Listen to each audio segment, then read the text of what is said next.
Solga targets clean audits and several miners injured after earth tremor hits Gauteng gold mine. Good evening. The newly elected National Executive Committee of the South African Local Government Association has committed itself to working towards clean audit reports for all municipalities by 2014. The association's National Executive Committee, which is the highest decision-making body of organised local government, held its first meeting in Pretoria earlier today. Chairperson Thabo Manyoni. Internally, yes, we do have expertise, we do have the capacity. We will be looking into those municipalities that need assistance. We will work with relevant structures of government to assist in meeting that objective of the 2014 clean audit. Several workers have been injured, 5 of them seriously, after an earth tremor struck the Blyvoor gold mine on Gauteng's far west rand. The tremor is reported to have measured 3.4 on the Richter scale. ER24 says one man has been airlifted to hospital with multiple injuries. The National Union of Mine Workers has now dispatched a team of investigators to the mine to determine the cause of the accident. Spokesperson Lasiba Sashoka.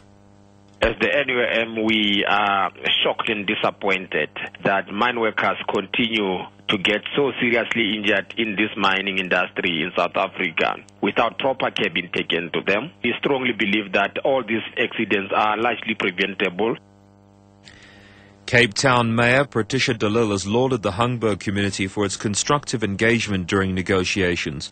The Hungberg Peace and Mediation Forum earlier today signed an agreement with the city of Cape Town to develop the area. Violent clashes erupted between the community and the police last year after authorities attempted to evict the residents from the slopes of the Sentinel. De Lille says she's pleased with the process.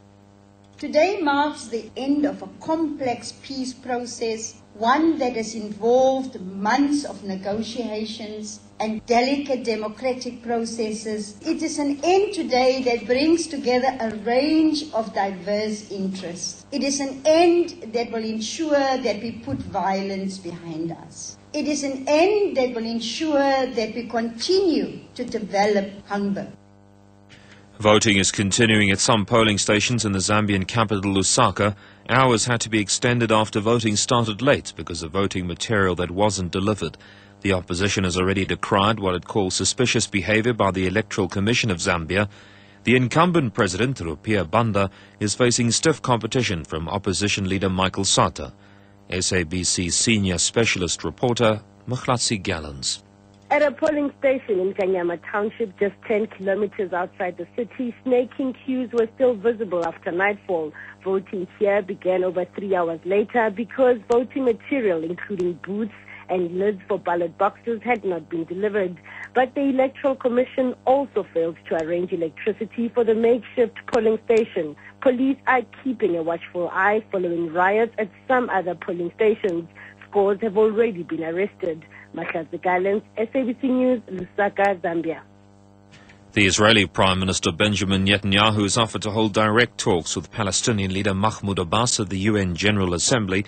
Abbas earlier said he was willing to meet Netanyahu, but was determined to push ahead with a bid for UN recognition of a Palestinian state.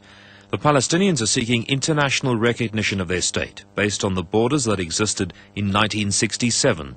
Tom Wheeler is from the South African Institute of International Affairs. It must be the 67 border, and on the other side, we give no quarter on the settlements in the West Bank and so on. That nobody is prepared to make any concessions to move this process forward, and I think it's one of the frustrations of the Obama administration that they just haven't been able to get these people together and to move on this issue. Now, perhaps this is a tiny chink of light that the Palestinians have achieved by insisting on going to the UN.